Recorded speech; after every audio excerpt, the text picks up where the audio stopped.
করে নেন, সুবহানাল্লাহ।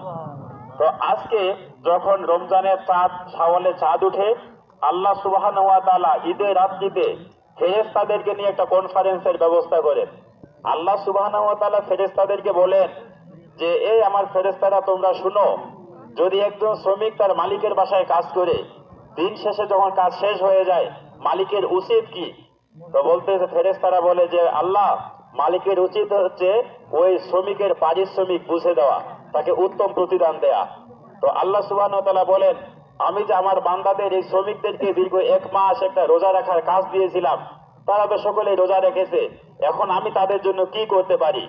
তো ফেরেশতারা বলে যে, আল্লাহ, আমরা দেখেছি তারা সিয়াম, কিয়াম, সেহরি, ইফতার প্রত্যেকটা জায়গায় তারা ইস্তিগফার পাঠ করে তারা আপনার কাছে তাদের গুনাহসমূহের জন্য মাফ চায় এবং তারা জাহান্নাম থেকে মুক্তি চায় এবং জান্নাত চায়।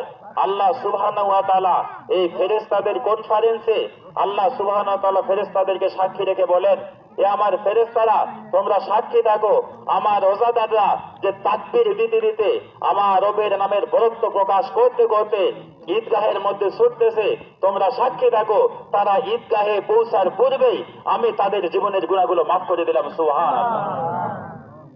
সম্মানিত উপস্থিতি, যেই দিনে আল্লাহ রাব্বুল আলামিন আমাদের গুনাহ মাফ করে দেওয়া স্বীকারোক্তি ফেরেশতাদেরকে সাক্ষী রেখে বলেছেন, এই দিনটা আমাদের আনন্দের দিন নাকি দুঃখের দিন?